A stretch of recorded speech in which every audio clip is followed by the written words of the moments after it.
Hello, and thanks for listening to another episode of the Screen Facts Podcast. I'm your host, Jason Davis, and you can find us on Instagram at ScreenFactsPod. You can also reach out to us via email, screenfacts@yahoo.com, if you want to suggest a movie or if you have any questions or comments.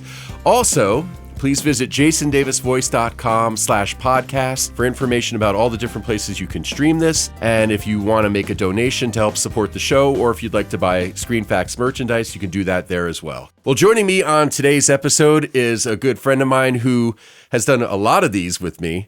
Hasn't done one in quite a while because, well, you know, life kind of gets in the way sometimes. Sometimes it does. Welcome back, Erik Reitz. Hi, Jason. How's it going? It's going well. It's great to have you back. It's been too long since being in this chair. I know. I'm so happy to be here. We're going to talk about a really cool movie today. Yeah. It's sort of a cult classic. I would say it's becoming one, yeah. Yeah. The movie that we're going to talk about is called Idiocracy. Mm-hmm. It was released September of 2006. Right. But the movie studio that put it out was 20th Century Fox, held on to it for like a year. Yeah, what's up with that? They didn't know what to do with it. It was a movie satire that they didn't know if it was going to offend people, right. Or they just didn't know how to market it. Right. That was a big part of it, and they weren't sure if it was science fiction, comedy. I think it's both. It definitely is, and you know, I like apocalyptic type dystopian movies. Mm-hmm. I love it. When people talk about this, Idiocracy, it sounds like a silly movie, and yes, it's silly and it's funny. I would rank it as very scary because we're living it. And we'll get into that more. So you mentioned that the title of the movie is like, well, what is that, right? Right. So originally it was going to be The United States of America. Yes. That was the working title. Or that was the script title originally. The script, and then the working title was 3001. Because I guess, really? Even though the movie takes place in 25 something, right? Yeah. Yes. Science fiction, comedy, satire, or documentary. You decide. Exactly.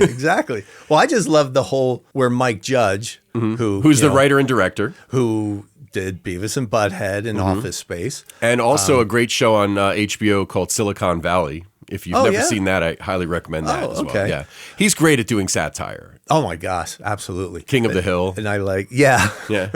I like that. Apparently he had been playing with the idea of some sort of, movie that was going to about end of the world or something like that. Mm-hmm. And when he was at Disney World with his family, yes, they were waiting online. He's got two little daughters, and these two moms with like strollers and little kids start all out fighting and arguing and swearing at each other. And he's like, that's where I should take this movie. And he's right on the money. Yeah, I really feel like this movie is a satire of the dumbing down of society. Right, exactly. It's probably not the first satire that addresses that, but boy, it's really hitting home lately with, I'll give you an example. Okay. So we're recording this right after New Year's Eve. We're watching the New Year's Eve, the ball drop. Times Square is filled with people, the countdown, the ball's dropping. Every single person has got their cell phone pointed at the ball dropping, recording it. You're not living in that moment. Exactly. Mm-hmm. Exactly. Well, imagine if cell phones were incorporated into the movie Idiocracy. Mm-hmm. I wonder how much that would have changed it at all. Yeah, that's true. It's not really a big thing because when this movie was made, cell phones were around, but not smartphones. Right, yeah. I think the first smartphones came out maybe a year after this. Yeah. You start talking a little bit about what Idiocracy is about. We see things that are very similar to today. Like we see a president of the United States who's a celebrity of sorts with a very strong, boisterous personality, just like the president Idiocracy. President Dwayne Elizondo Mountain Dew Herbert Camacho. Right. Played by Terry Crews. He's great. He was great. We also see things like he wakes up and he walks into a hospital. And the hospital looked like an old fast food restaurant. Right. And he goes up to the woman at the counter and he's explaining his symptoms and she's not interested. And she's looking at this keyboard. It's all emojis. It's all pictures of like, somebody with a boo-boo on their head, somebody with like, a cut on an arm, a woman having a baby. There was this one icon with the baby dropping out of between two legs. It was like, And as he's talking, she's trying to figure out which button to push. Right. And then she pushes the button, and off he goes. And I'm looking at and that. she doesn't even talk to him. Like That's right, yeah. An automated voice says, "Move over to the next That's right. whatever." She said nothing. She was just like, Yeah, she's fairly coherent. And I'm looking at that, and also in there in the waiting room, there's a guy who's playing a one-armed bandit to save on his healthcare. Get free healthcare if win, which is sad. How far are we from that, though? Well, and I'm looking at that, and I'm thinking, all your diagnoses and everything has a code. Right. If that code doesn't fit, the insurance company doesn't know what to do. So the doctor's got to make things fit in these codes. Right. 500 years from now? Yeah, could it become emojis? Why not? Right. They go to the Costco when he finally meets this guy who's his lawyer. Right. Dax Shepard. Was Frito Pendejo. Now, do you know what Pendeo means? Dumbass, right? Right. So anyway, so they go to Costco, and while they're in Costco, which is now the size of like Montana, they're walking around, and his friend who's like, "Oh yeah, I went to law school here too." It's like you can get everything at Costco. Everything's Costco. And it's like, well, wait a minute. That sounds crazy, but you go into Costco and you can get your vision checked. Mm-hmm. You get your pharmacy stuff. So law school would be something easier than getting your health care.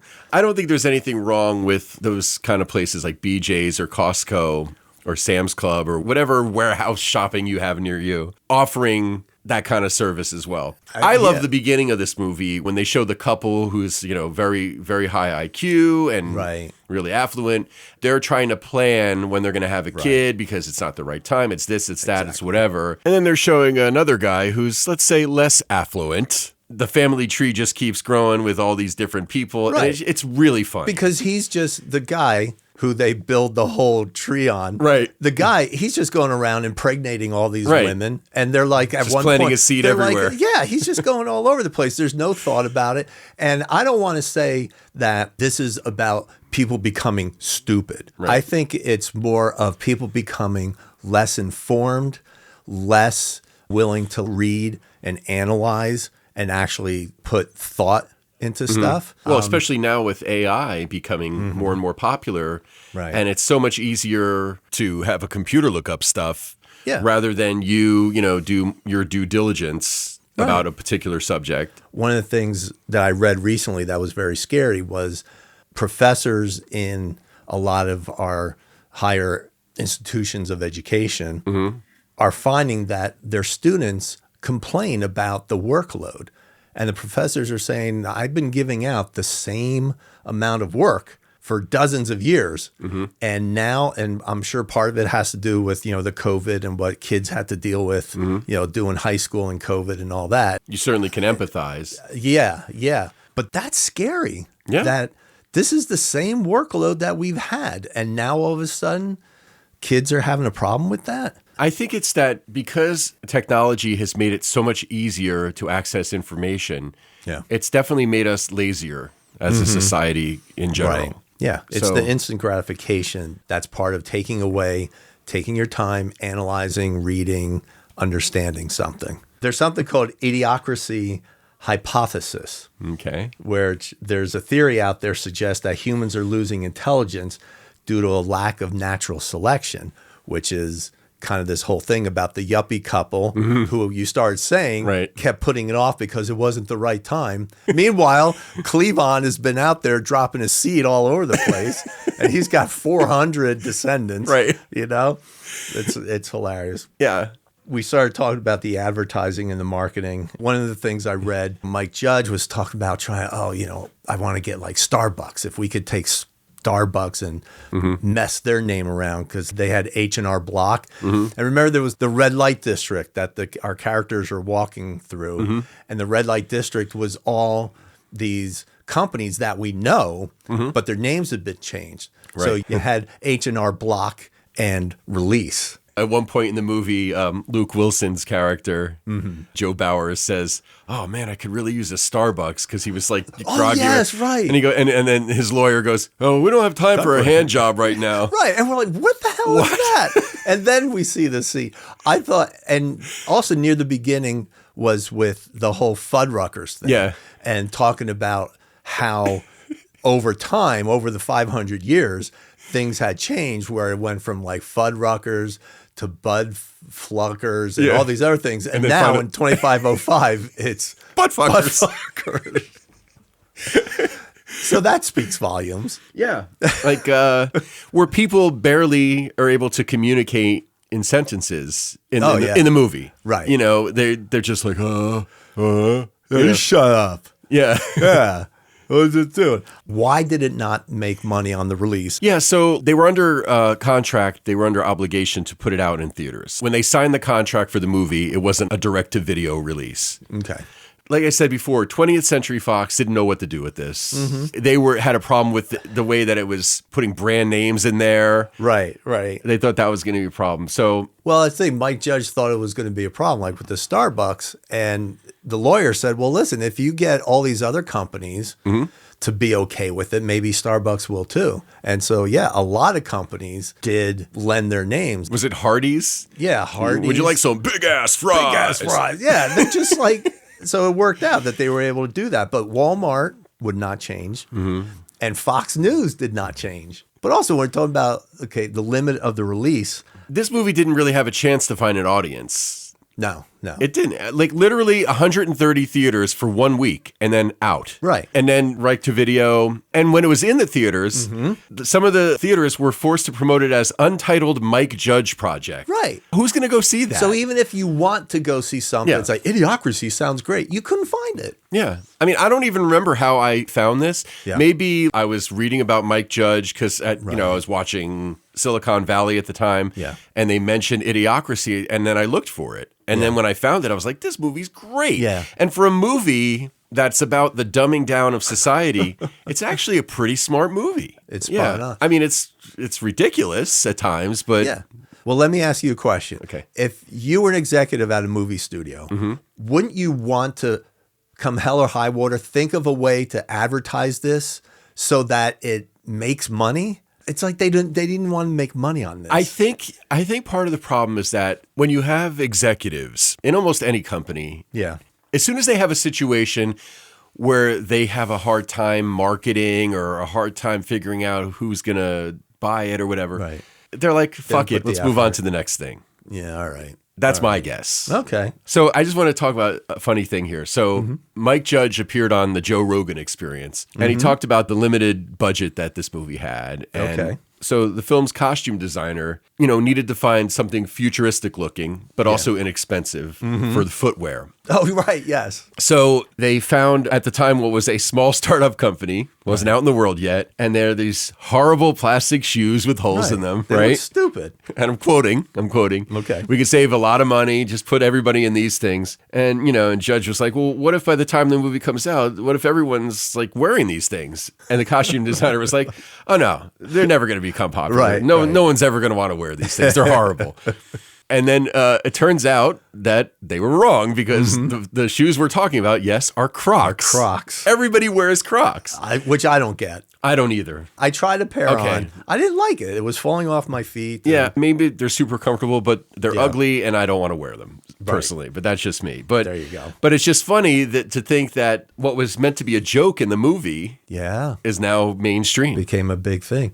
Talking about, again, with the ads everywhere, I thought it was hilarious how looking at the clothing that people were wearing, especially the men, the shirts, there was all logos. Yeah. And, I think about, a lot of us, we wear shirts that, have like Polo logos or Adidas or Under Armour or whatever. That's different, but this is literally the whole shirt is just a million different logos. Looks like a race car. Yeah, exactly.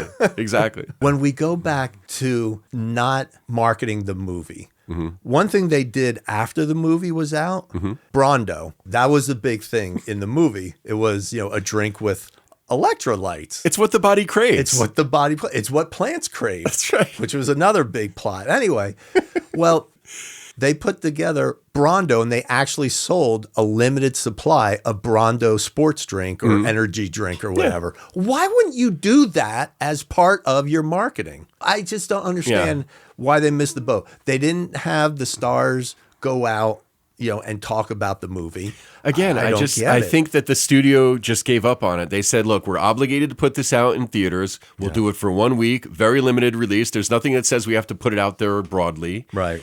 It had a $2 million budget, $2.5 million. Yeah. Honestly, it probably was a tax write-off for the studio. Oh, 100%. Like, All and right. you'd be amazed how many things like that are out there that people never find. Yeah. This found an audience because Mike Judge. I mean, the guy has had success with other things, and people probably read about him and found out about it that way, like I did. Yeah. Once this was turned in, and they watched it, and they were like, "Sure, it's funny and stuff, but how do we market this? Yeah. Fuck it, I don't want to waste time. Let's move on to the next thing." Yeah. And unfortunately, that kind of speaks to what the movie is satirizing. Exactly. One of my favorite scenes was when our hero, who ends up becoming named Not Sure, how that all came to be. Yeah. And I thought it was very well done. The way the script made the whole story flow was really, really well done. He has to get a tattoo of a barcode because I guess everybody has barcodes, right? In 2505 or whatever. So he has to put his arm in this machine, and the machine starts to ask him, "What is your name?" or starts prompting him. Right. And he's like, "Well, I'm not sure." He doesn't know what to say. So it's like, "Oh, first name's Not, second name's Sure." And the frustration of that completely reminds me of when you're calling like an insurance company or something, and you go through the menu and you either accidentally say the wrong number because they haven't finished going through the whole list, and then you're like, crap. So You're talking about what's called IVR. IVR. Yeah, interactive voice response. As a person who does voiceover, that's a blessing and a curse because I could get a gig where I do the prompts. Like, I'm the voice of the prompts. Yeah. I'm 100% with you. I hate talking to those things too because most of the time you just need a quick question answered. Right. And you have to go through all these different steps to get to a person, Right. or to get to the answer that you're looking for. It seems like it would be so much easier if somebody just picked up the phone and said, "How can I help you?" I like when they walk into Costco and there's the greeter. Yeah. And the greeter's like, "Welcome to Costco. I love you." Yeah. I don't know why I find that so hilarious. Yeah, it's like a running joke about how scripted corporate friendliness becomes compulsory. Okay. So let's talk about the character that Terry Crews plays being elected president. The whole idea of a celebrity being president and everything is not that outlandish. When people vote for somebody just because of their celebrity, Right. that's where it becomes a slippery slope. And obviously it's played for laughs in this. He's a former wrestler, Terry Crews' You character. mean like Jesse Ventura? If your policies are making a difference, then who cares if you were this or that? No, I totally agree. But it just begs the question, 500 years from now, will it be possible that we're only voting somebody because they're popular? Not everybody is going to agree Right. on a candidate. If people are mainly voting for somebody because they're the one making the most noise, that's a problem. Yeah. Celebrities becoming politicians or being elected to offices is certainly not a new thing. Right. In this movie, it's definitely played for laughs. When he's introduced, it's like at a wrestling show. Right. It's like, well, and that's the thing. I was watching that, and it's like, yes, he comes out. It's the House of Representing. It wasn't House That's of right. Representatives. The House of Representing. So, he comes in and the music's going. He kind of looks like Apollo Creed with Right. all the red, white, and blue. I thought it was funny as hell how he had like frills, like a frilly thing, kind of like an ascot from, like President Washington used to wear. Okay. I just thought that was an interesting fashion statement that, Right. wow, are we going back? The cabinet, too, was funny. The one kid, he was a member of the cabinet because he won a contest. Oh, right. So the message I'm taking away from this is they're saying not everybody's qualified to do this. Right. When they make Joe Bowers, or Not Sure, Right, into Secretary of the Interior, he's like, I don't even know what that is. Right. Like, but he determines that you can't water plants with an electrolyte With drink. electrolytes, yeah. Yeah. Of course, everyone Just around put water him on was the like, plants instead of Pronto. yeah. Oh, okay. Just do that. Brilliant. Society in this movie has gotten to the point where he's literally sitting in a chair with a built-in toilet, just eating, I don't know, Yeah. flatulent or something like it's called. Flatulent. A tub of something, like Right. butter or Instead something. of a big tub of like, fried chicken wings. Yeah, it's just this Whatever it is. yellow yeah. thing. And like the Violence Channel. Right. Ow My Balls is Ow the My top-rated Balls. show. Yeah. Well, and just the just guy the- getting kicked in the nuts. And just the TV having the main show in the middle and then like a dozen other Yeah. shows around it. Yeah. Well, I mean, if you watch some of these sports shows or some of the finance shows, in the news shows, they got the main thing in the middle. Right, and then the ticker. Then all the tickers all around and all the other news off to the side. You can't keep track of all this. It's too much. Too much information happening all the time. And you can't absorb any of it. And that's really the problem with the 24-hour news cycle, too. Back in the day, before all the 24-hour cable news, now, of course, the internet, there was more care in reporting stuff. Right. Now, because they're constantly trying to keep eyeballs on their shit, they maybe don't do their due diligence on a story. Maybe not. They're putting out information before they check all the facts sometimes. Right. Or And then they they're- go, oh, we have to retract something that we said earlier, and that's good enough. But it's really Right. not, because now it's out there. Yeah. The damage is done. How much stuff are we seeing that is just purely partisan one way or the other? They just totally go off to scare you into thinking one way or the other. Part of the problem now, I think, is that a lot of people are getting their news from social media. Yeah. That's dangerous because, first of all, so much stuff could be fake now with AI technology, Yeah. and a lot of it is. Right. But the other problem with getting news on social media, people can't wait to like put something out there because they want to be the first person to post it. Right. And that's very irresponsible. A movie like this, I think, is important because even though it's doing it in a funny way, a satire, it's a reminder that, hey, maybe we should pump the brakes on some stuff. Right. I thought the demolition derby scene. So now our hero has tried to water the world's plants with water. Right. And it didn't take in a day. So now everyone wants to kill him. Right. So he gets rehabilitated in this demolition derby Right. where he's put in like a tiny little Yugo of a car Right. and these two gargantuan ass pounder and I don't know whatever they were called, these crazy huge destructive machines come out. It's like part monster truck show, part gladiator. Yes, exactly. The guy that comes out, that's actually Andrew Wilson, Luke and Owen Wilson's brother. And it was also great to see other familiar faces. David Herman plays the Secretary of the State. He was in Office Space. Oh, yes. Which is another Mike Judge thing. He was on Mad TV. Okay. Justin Long has been in a bunch of stuff. He's funny as a doctor. Stephen Root as the judge. The judge. He's great. Yeah. He's been in a lot of stuff. He was in The Man in the Tower. I'm trying to think of recent things. Get Out. He was in Dodgeball. Okay. He was in Office Space as Milton, Oh, yes, yes. the guy with the stapler. Stapler. Yeah, my stapler. We didn't talk anything about Maya Rudolph. It's funny. Her character is sort of lost in the shuffle a little bit in all this. kinda. She's sort of on the like aside a little bit. Yeah. I mean, she did what she could with that character. Yeah. The idea that she's afraid that her pimp Oh, that's right. is going to find Right. her and stuff. It's like and then, 500 years in the future. Yeah, but then there's a post-credit scene. He shows up in the future, Yeah. Yeah. which is great. You got anything else? No.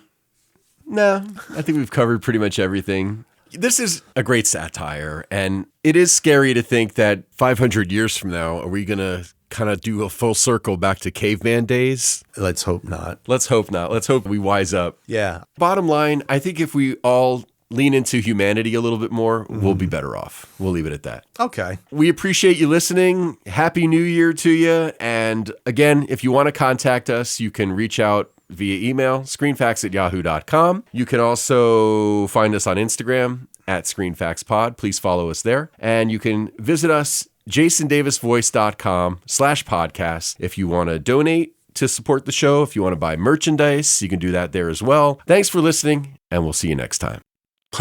Ass.